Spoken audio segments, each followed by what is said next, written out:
골드만, 싹쓸이. 폭군 연산군을 몰아내고 그 다음 왕이 된 진성대군 중종. 그는 1488년에 태어나 1506년 중종 반정으로 인해 18세의 왕이 되었으며 1544년 56세에 사망하기까지 40년간 통치했습니다. 즉위 초에는 중종 반정의 주역들인 영의정 김수동, 좌의정 박원종, 우의정 유순 등이 섭정을 하였습니다. 중종은 9대 성종과 정현왕후의 소생입니다. 이복 형인 연산군을 몰아내고 왕이 되었으나 실권이 없는 나약한 왕으로서 반정 주역들인 박원종, 유순종, 성희안, 홍경주에 눌려 지내다가 이들을 견제하려고 사림을 등용합니다. 이 사림의 핵심 인물이 조광조입니다. 성종 때의 연산군은 친모인 패비 윤씨가 사사된 후 진성대군 중종의 엄마인 정현왕후가 자식같이 키웠습니다. 진성대군은 영의정 신승선의 아들인 신수근의 딸과 결혼을 합니다. 신수근은 연산군의 처남이자 중종의 장인이 되었으며 중종 반정 때 반정군이 신수근에게 동참하라고 촉구하자 누이가 연산군에게 시집간 신수근이 누이를 배신할 수 없다며 참여치 않자 반정 후 신수근은 처형됩니다. 중종은 국왕자문기관인 홍문관을 강화하고 관리들에게 일정 기간 안식 휴가를 주어 고향에서 학문에 매진케 하는 사가 독서를 시행했습니다.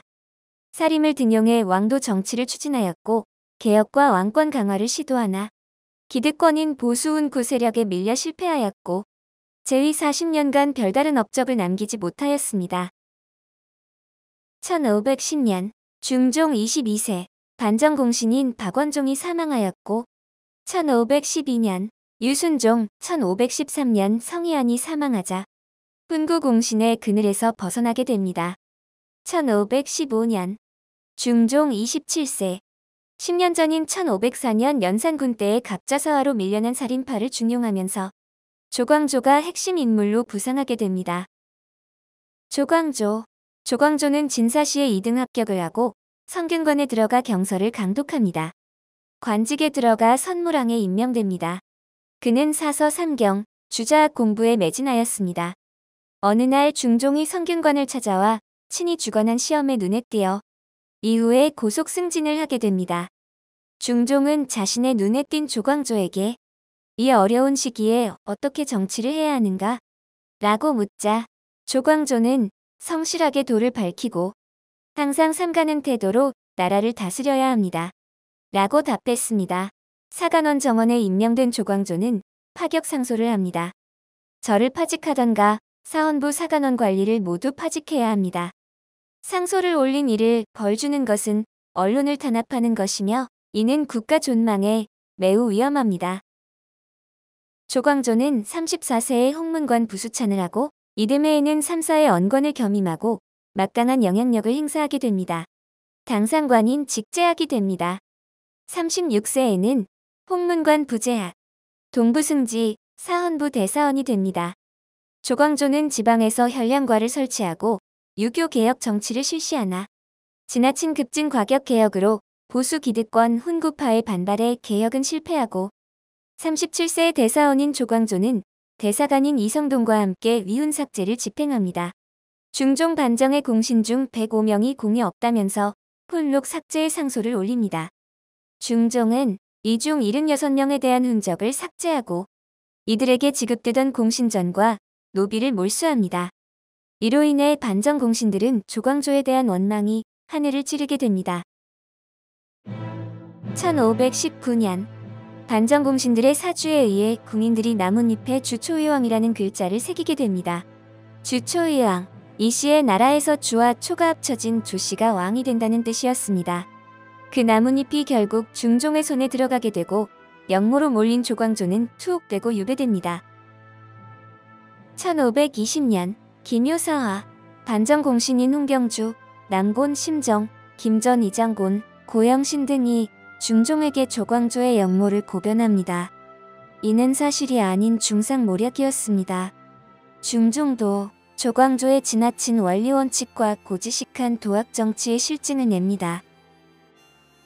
결국 조광조는 역모죄로 사사되고 그가 죽자 그를 존경하던 유생, 선비, 백성들이 목 놓아 울고 그가 죽은 다음에 큰 가뭄이 들고 인심이 흉흉해지자 조정은 함구령을 내립니다. 중종이 바란 것은 단지 힘이 센 군주일 뿐이었습니다. 후에 왕의 아내인 외가 쪽 외척인 윤여필, 윤여의, 윤지임, 김한로 등이 세력을 잡게 됩니다.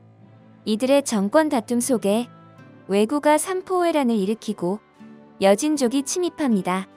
또한 그들의 자식들인 소윤인 윤인과 대윤의 윤은원형, 윤원로 형제가 피비린내 나는 정권 다툼을 벌이게 됩니다. 문정왕후 윤씨. 문정왕후는 1501년에 태어나 1565년까지 64세에 사망합니다. 중종비 장경왕후가 사망한 후 1517년 문정왕후 16세에 중종의 왕비로 간택됩니다. 경민 박씨 등 다른 비빈들과 암투를 벌입니다. 1534년 문정왕후 33세 아들 경원 대군을 출산합니다. 그가 후에 조선 13대왕 명종이 됩니다.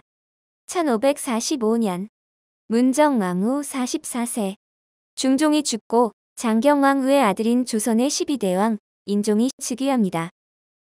하지만 12대왕 인종은 즉위 8개월 만에 의문의 변사를 합니다. 독살설이 유력하다고 이야기됩니다. 인종이 죽자 자신의 아들인 명종이 12세로 13대왕에 즉위합니다.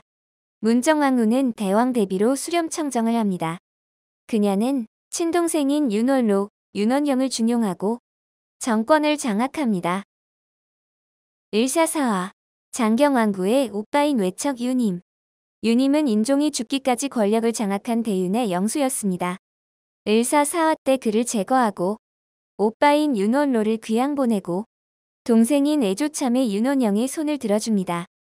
1550년 49세 불교를 믿어 승과와 도첩제를 부활합니다. 불교를 중흥해 승려보호를 병조판서에 임명합니다.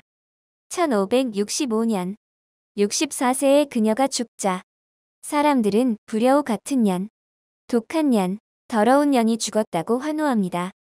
그녀의 동생인 소윤 윤원영은 실각하고 윤원영과 그의 애첩인 정난정은 자살하게 됩니다. 끝까지 봐주셔서 감사합니다.